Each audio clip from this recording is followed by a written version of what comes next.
Hello everyone and welcome to my corner of the world. Today I'm going to be sharing this little Easter treat basket.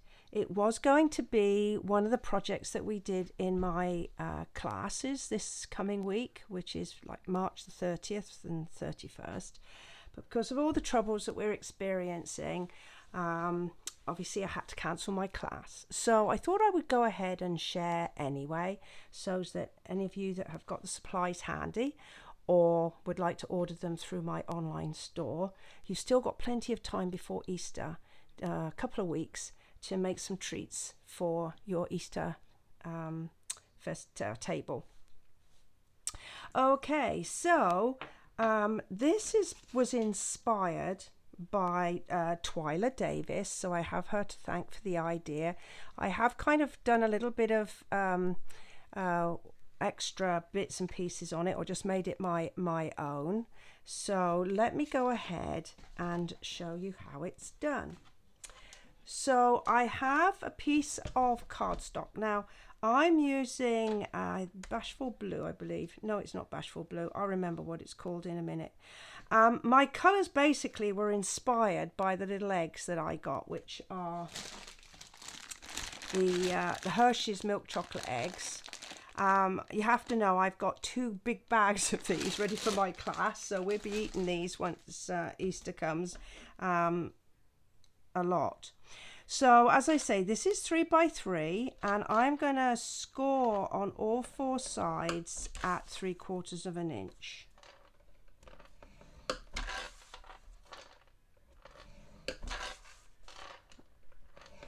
Okay, and then pop my board out the way, and then I'm going to cut up the this score line to this horizontal score line here.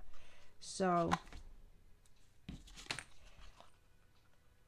I'm going to cut a wedge on the tab and then cut on the line here, and then I'm going to wedge to that side as well. And then again, it looks like I got something stuck there. And then again, I'm going to cut on the line here and then cut a wedge there and there. And the reason I cut the wedge is that it just helps it fit together, and you're less likely to have bits sort of sticking up and not lining up. So I'm going to take the wedge there and then cut on my score line there, and then my final one is cut on the line there, cut my wedge on the what's going to be my tab, and cut there, and there's my pieces. So then, using my bone folder, I'm going to put in all my score lines.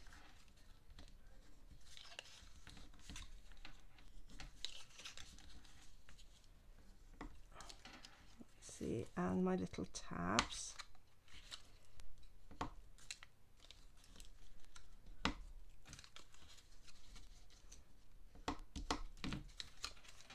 Okay, flip it over, and then I'm going to take some double-sided tape, and I'm going to put a little bit of this tear and tape on each of my tabs.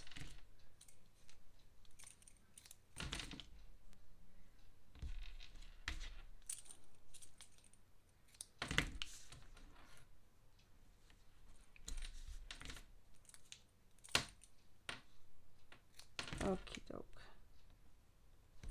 And then I'm just going to burnish it there, just to make sure it's nicely stuck down. And then I just take the backing off, and I do 2 at a time. If I was to take the backing off of all 4 at the same time, I'd get myself in a real mess. So I'm just going to bring this round and pull it up so it's inside like that. Just bring it round and pull it up so that my cut edge is on my corner, and then I'll just take the other 2 bits of backing off of here.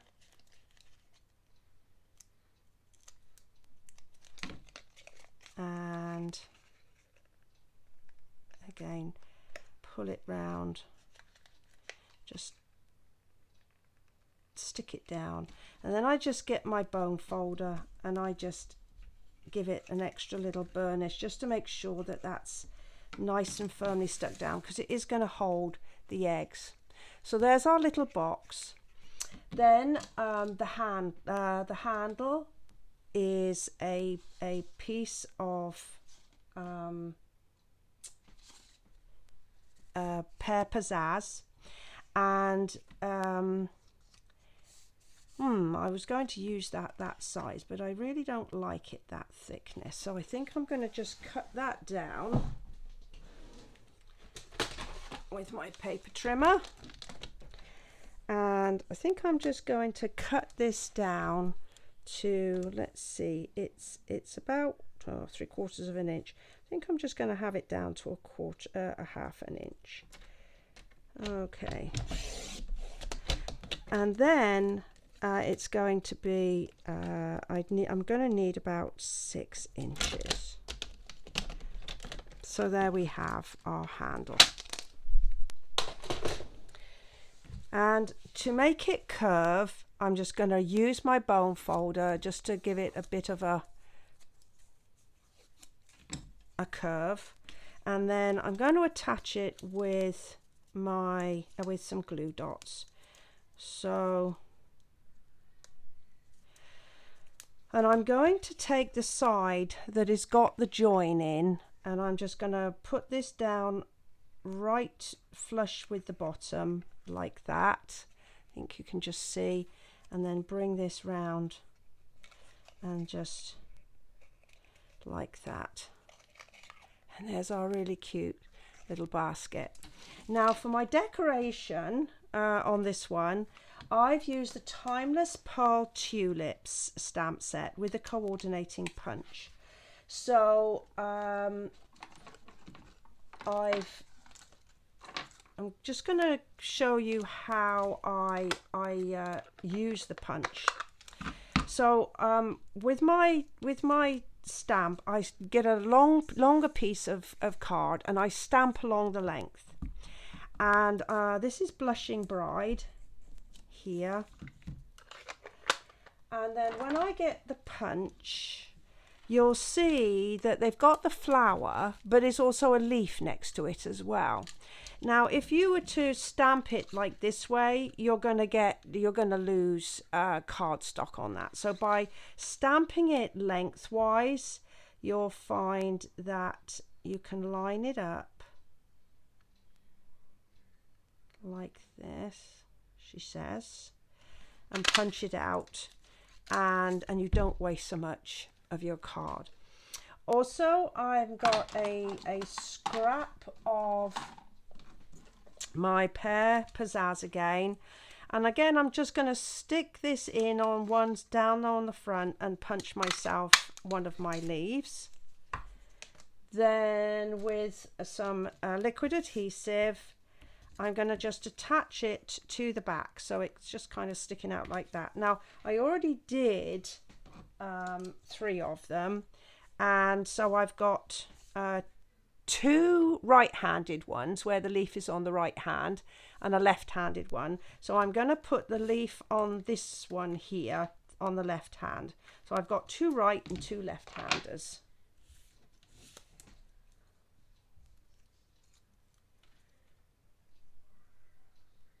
So I meant to show you this stamp set. It's a really nice one. You can build up your flowers, and it's got some really nice greetings as well. Okay, and those flowers are quite lifelike.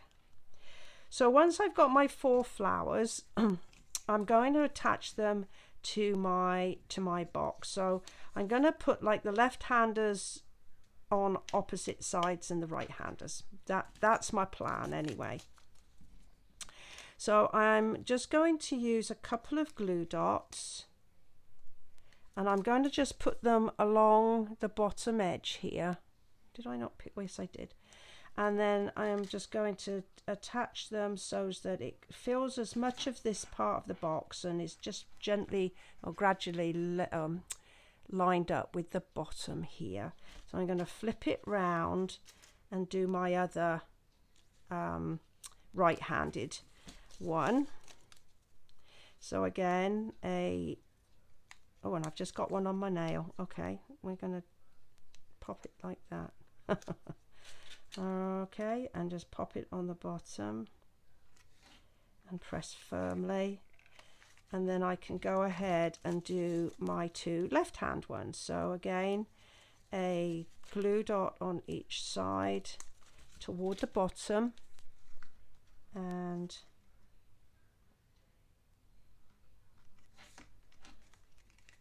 press firmly. Finally, my last one.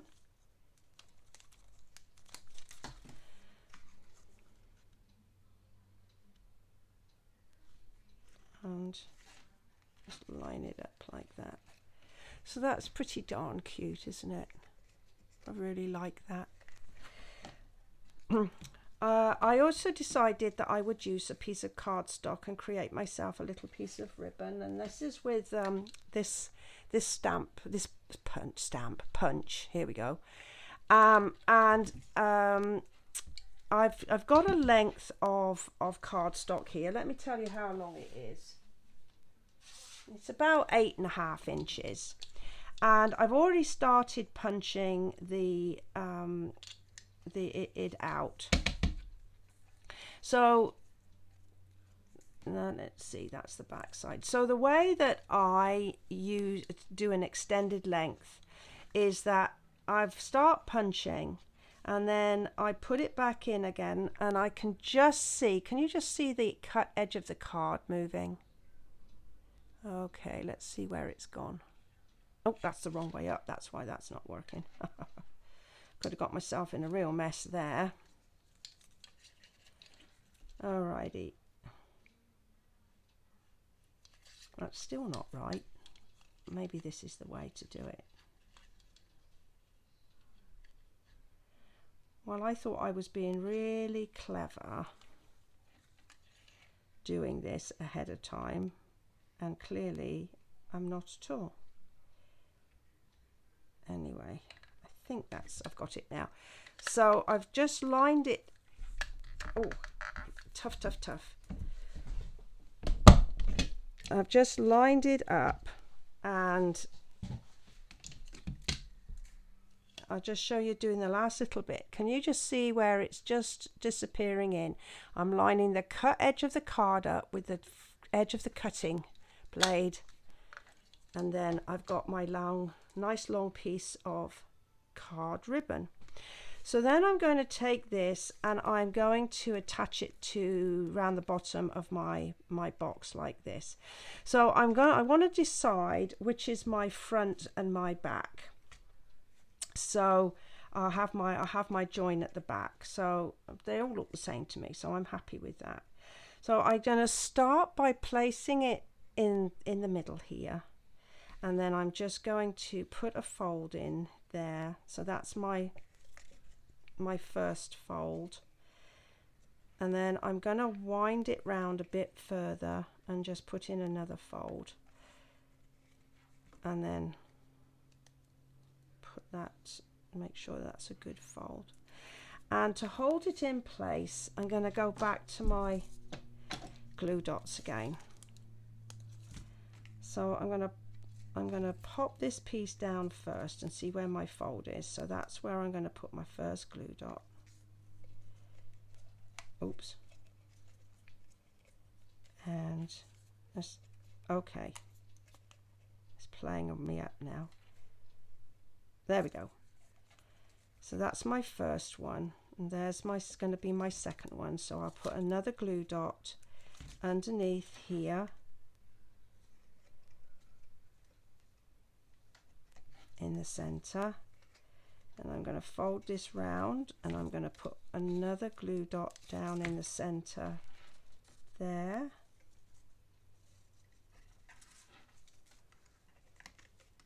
like that, and then here. And I prefer to sort of wind it round and fold it as I go along, because if I scored it, you just know it wouldn't fit. So you might as well custom fold and fit as you go along. And then my final one's going to go here.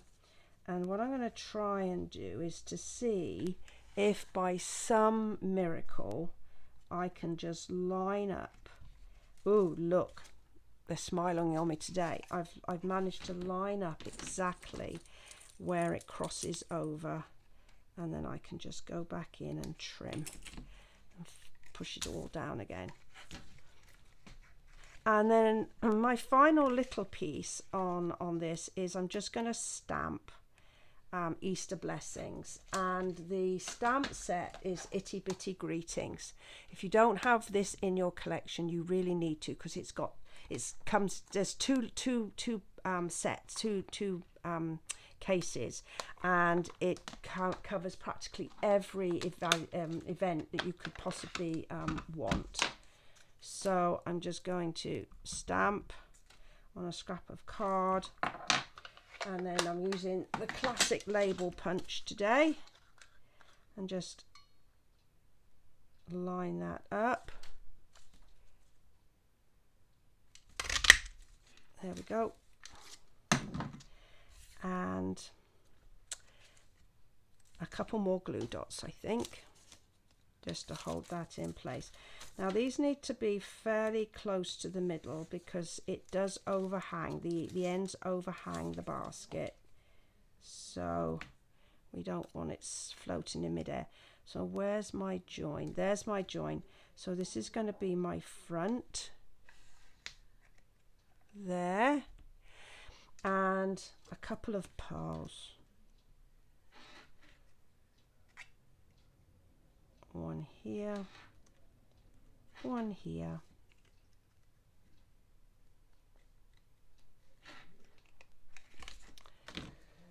Some eggs. I found I could get 6 in, so I did like 2 blue, 2 pink and 2 green. There's green. And you could always try and fit more in if you wanted to. And then just to give it another little daintiness, I'm using the polka dot tulle, and I'm just going to put a little piece around the handle, just tied in a simple knot, and then I'm just going to trim it off like that. Okay, so there you go. Well, I hope you've enjoyed this little project. Again, I want to thank Twyla Davis for her inspiration, and maybe you will go ahead and make some yourself to give away as little Easter gifts. So if you look below my video, you will see a link to my blog where there'll be some more information, and I thank you for joining me today. I look forward to seeing you next time. Bye for now.